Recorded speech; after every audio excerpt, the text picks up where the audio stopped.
Chris, how much improvement have you seen from Garantano from the start of spring to right now? Yeah, I think the more comfortable you get in this offense, obviously you want to see that development continue to grow. I'm pleased with the progress he's made. He's bought into our system. Obviously, with the addition of Coach Chaney and bringing this new offense in, does a great job of detailing it up for all of our guys, and then obviously the position coaches take the next step. And really, we're just an extension of Coach Chaney, and this is a QB-friendly offense, but it also puts a lot of responsibility on the quarterback, and he's done an outstanding job of grasping this and continuing to make progress. What do you mean when you say it's a quarterback-friendly offense? Well, I think it allows you, one, I always say this, I'm always looking for smart, tough guys. And you got to be smart to play quarterback in this offense. There's a lot of variables. There's a lot of responsibility in terms of pre-snap and line of scrimmage, as well as making decisions post-snap. So there's a lot on the quarterback in terms of making checks not only in our run game but in protection. And if you can grasp that, it puts yourself in a position to be successful, and that's what I mean by quarterback-friendly. What are the things when you've talked to Coach Jarrett this fall, what are the things that you emphasize? What keeps coming up? Well, I think it's consistency, right? That's the biggest thing. And as we go through camp, there's always little things that you want to continue to work on. I talk about consistency of your footwork, right? Anticipation, decision making, all of those things. We track every throw that these quarterbacks make in practice every single day. And so there's always a one decision, did you make the right decision? Are you going to the right place with the ball? Two, was it on target? Okay. And three, what was the result? Now, we can't control the result all the time, but we can control where we decide to throw the ball, as well as if it's on target or not. So they know that they're being challenged every day, and I point out those little things that when we're not on target, there's probably a reason why we're not, and that's the consistency we're looking for in footwork, base, anticipation, decision-making, starting point with your eyes, all of those things that go into being an elite quarterback, and he's done a great job of that throughout camp. Coach Jarrett's been here 4 years, and you got two freshmen that have never taken a snap. Yeah. So how do you kind of keep him on edge when it's not a competition really? I mean, how do you manufacture challenges? Yeah, you spend a lot of time talking to them. I think the most important thing is you got to have a relationship with your players. Each and every guy is a little bit different. They're all wired a little bit different. They all learn a little bit different. And so I think in a situation like this where you have a veteran quarterback that has taken a lot of snaps and two young kids that have not taken a snap, the challenge is always this: you got to find a way to create competition, okay, knowing and understanding that he is a veteran guy and is going to be our starting quarterback. And so I think just having that relationship, talking to him about, hey, listen, you have to approach every day, okay, like Tom Brady's in the room and you're competing against him. Elevate your game on a consistent basis, and I think he's done an outstanding job. I think the leadership that he's shown this fall has leaps and bounds compared to what I saw last year. Obviously, I wasn't coaching him, but I think he's taking a step in the right direction, and we need him to do that at that position. How specifically? I think you'll see a more vocal guy. He is very cerebral, smart guy, can understand a lot of different things, can compartmentalize when he needs to, but he's a functional thinker. And I think what happens sometimes at the quarterback position, because you have so many responsibilities and there's so many variables within the offense, sometimes you get caught, okay, in your own little box. And I think he's expanded his vision, he's expanded his vocal leadership. You see him encouraging guys, you see him communicating better. And there's a huge emphasis on verbal and nonverbal communication, and I think he's done a great job of that. Jared mentioned yesterday there are some things that you and him had talked about as goals for him this season. What are some of those goals that you guys are really trying to focus on? Yeah, I think that's important that we keep those discussions between us, and he knows that his goal is to try to get 1% better every day. And I think if you go throughout the course of camp and you continue to get better every single day and you don't take any steps backwards, we're going to be where we need to be. We're never going to reach, okay, obviously you got to continue to learn. You got to continue to get better. We're never satisfied in that room. He knows that. He's been grinding all camp, and like I said, he's done an outstanding job. Where does the JT and Brian battle stand right now? Yeah, so you got two young guys. You got a guy that was obviously spent the year with us last year, but now you have to approach this like it's two true freshmen coming in. It's a brand new system. And without getting any experience last year, you look at those guys as two young guys coming in trying to learn an offense. I think they're wired a little bit different Okay, they come from 2 different offenses. Obviously, JT has a little more experience because he's been around here for a year. Brian has got a very high ceiling, okay, but still has a lot to learn, like every other young quarterback. And I think what we've provided for them is an opportunity to compete. And as a quarterback, that's all you really want. So you know that you're challenged every day, and we're flip-flopping those guys every single day, getting the same amount of reps and letting those guys challenge each other. How are they wired differently? Like, how are their styles? Yeah, I think, each and every guy's a little bit different. JT's going to try to analyze things a little bit more. Brian Maurer's going to be a little bit more of a free spirit, and that's kind of what he's accustomed to in his background in terms of going out and playing some backyard football and making plays.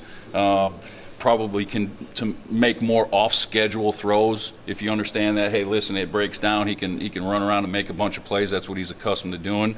JT's more of a structured guy. Hey, want to analyze it, want to stay in the pocket.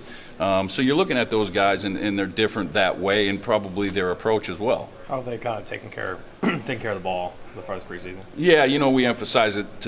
We emphasize it every single day. It's ball security, okay, and we have a great responsibility because we touch it on every snap. And I know it's a cliche, but the bottom line is we have the biggest responsibility.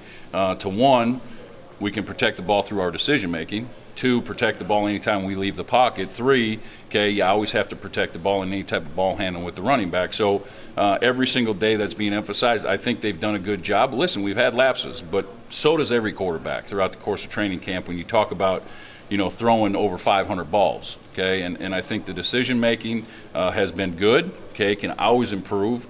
And I think that the ability to be able to change ball flights, ball speeds, all those different things that come along with being accurate, okay, will eliminate some of those turnovers. We have not had a ton of interceptions throughout the course of camp. We have not had a ton of fumbles throughout the course of camp, and hopefully we continue to improve on that because the ultimate goal is to have 0. How do you balance the reps that your quarterbacks get versus not overthrowing, throwing too much? Yeah, that's always the age-old question in camp, right? You have to be cautious of not to overthrow them. We always talk about camp arms, and when you're throwing this many balls, you have to make sure you're taking care of your arms. I preach it every day with these guys. Take care of your bodies, take care of your arms. And it's just natural that as you go through camp and you throw as many balls as this, that you start to see some adjustments in their arm angles. And that's been a point of emphasis the last 2 days. When your arm gets tired, you start to drop your arm out of a good slot. And so again, we can make some adjustments with your feet to put more stress on your legs throwing the football while your arm is tired. But again, we do monitor all of that, and we make sure that they're not overthrowing. Do you work with your quarterbacks on throwing motion? Do you change it if you think it needs to be changed? No, I'm a firm believer that when they were a young kid and they picked up a rock and they skipped it in the lake, that's your throwing motion. I can make adjustments to their lower half. I'm not in the business of trying to change a kid's throwing motion. You can make minor adjustments, but you're never going to change their throwing motion. So I think as they understand the mechanics of throwing the football in a perfect position, okay, we can make those adjustments, but I'm not going to change their throwing motion. You mentioned this is a quarterback-friendly offense. So how would you rate the functionality of your room in this offense compared to maybe the spring game, compared to where you were when camp started, in terms of being able to manage everything and the function of it? Yeah, I think the one thing is that our goal going into camp was put a lot of volume on the guys. Clearly, there's more volume on the quarterback than anybody else. And I think what they've done is each and every day accepted that responsibility. I think they have a much better understanding today than they did in day 1 of camp, and it's miles apart compared to the spring. We've obviously given them more information and installed a lot more offense, but I think that each and every day they've made a conscious effort to ensure that they understand what we're trying to get accomplished, and I think we're miles apart from where we were in the spring. You talked about the ways you tried to challenge Jared, even though he's clearly the starter. How specifically do you do that? You talk about trying to get him more vocal, but how specifically do you issue those challenges aside from talking to him? Is there anything specific in practice or in the film room? No, it's, understand, I have the unique responsibility in the way that our staff is structured that I get to keep my eyes on the quarterback the whole practice. Obviously, Coach Chaney and I spend a lot of time together there on the practice field, but I've got one responsibility to make sure the quarterback's doing it. So after every rack, okay, I have an opportunity to coach this guy up. And that's invaluable to be able to help him understand, hey, if there was a mistake made, let's clean it up now, instead of waiting until 2 hours later when you're going into the film room, or 4 hours later. So I'm always continuously challenging him to push the tempo, try to play faster, make guys think faster, force him to think faster, which allows you to put yourself in a position to let the game slow down on Saturdays. How does your approach compare to how it worked with you when you were playing? In terms of the coaching? The coaching, yeah. Yeah, you know, I mean, when you're looking at when I was in college, our coordinator was the quarterback coach, and when I was in the NFL, you had a specific quarterback coach. So I like the one-on-one, having a specific coach, being able to coach the quarterback. There's so many things that go into playing the position, and I think when you ask a coordinator to have that responsibility to not only oversee and implement and install the offense, but also make sure that all the details are covered with the quarterback, you know, it becomes a little bit tougher. So I've enjoyed it. I've truly enjoyed working with these guys, and gives me an opportunity to get back to my sweet spot of working with the quarterbacks, and I've really enjoyed it. How has that Two more guys. meshing of ideas worked? You obviously have things you want to work on, techniques you believe in, practice ways, and then also you have Jim Chaney, you have T. Martin, you have Coach Pruitt. How has that mesh worked, you think? Well, it starts with Coach Chaney, and this is his offense, and we're really an extension of him, and it's our job as coaches to reiterate and continue to teach the things that Coach Chaney wants us to teach. So we meet as a staff, and we know what's expected out of our players, and he demands it. And like I said, we're just an extension of them. So again, we spend our time, if there's any difference, which there hasn't been, in terms of how we would like to coach a certain player, okay, those discussions would take place never in front of the players, right? And so we're all on the same page, and I've really enjoyed working with Coach Chaney. He's laid the foundation. He has an idea of exactly what he wants to do, and that helps us as coaches be able to deliver that message to the players. You said that you flip-flopping the JT and Yep. Brian every day. Do you see that continuing throughout the season, or do you feel like as you move into game week and another week you have to identify, hey, here's the number 2 quarterback? Yeah, again, that's I'll continue to share what I feel about these guys at this position. I will not make that decision clearly. You know, that's going to be up to Coach Pruitt and Coach Chaney.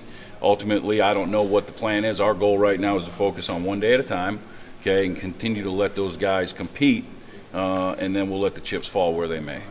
Thanks, Coach. Thanks, All right.